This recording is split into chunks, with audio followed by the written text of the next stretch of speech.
Yeah, siveze bakithi ukuthi zonke lezi zinto esibona lapha zizinhle kangaka azishi zenziwa ngabantu abangakholwa ngoba naleyo kholo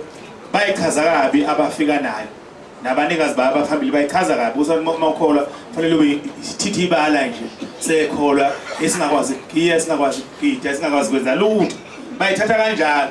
thina sithi sikholwa sibe sithandela izinto basibuka sengazuthi sikholwa lokho kungaphelele nansi inkinga lapha eqala khona somnandi ilapho nje ngoba manje bathi mabeyifaka lento okholwa kwangathi manje mawusukholwa kufanele uzenzele izinto zesintu mawuzenza hayi ukholwa kancane lo ukholwa kancane lo wavunula nje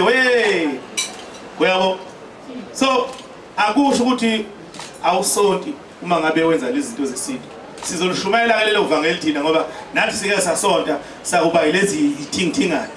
uyabo kodwa singavumi ukuba yilezo thingithingi kodwa imithetho yesonto ibitha sibe yizo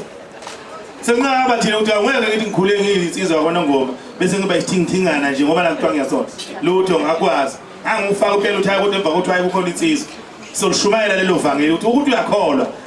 iBhayibheli uNkulunkulu akafihleli ukuthi angalifuni bhala yonke into angayifuni eBhayibhelini ikhona uyabo so uma ufunda iBhayibheli uyakhanya ukuthi angayifuni uNkulunkulu nathi singamsukeli bakithi simfaka izinto angayishongo uzothiwa ngoba uyakholwa uNkulunkulu akufuna ukuthi uyasho cha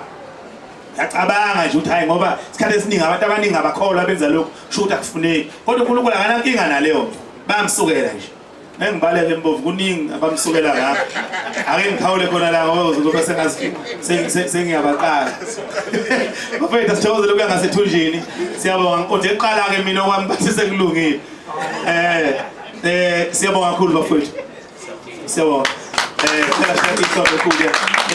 sesiyocela nje umculo i-register okay cela ba sign abantu bafethu yeah bese DJ sipha umculo bafethu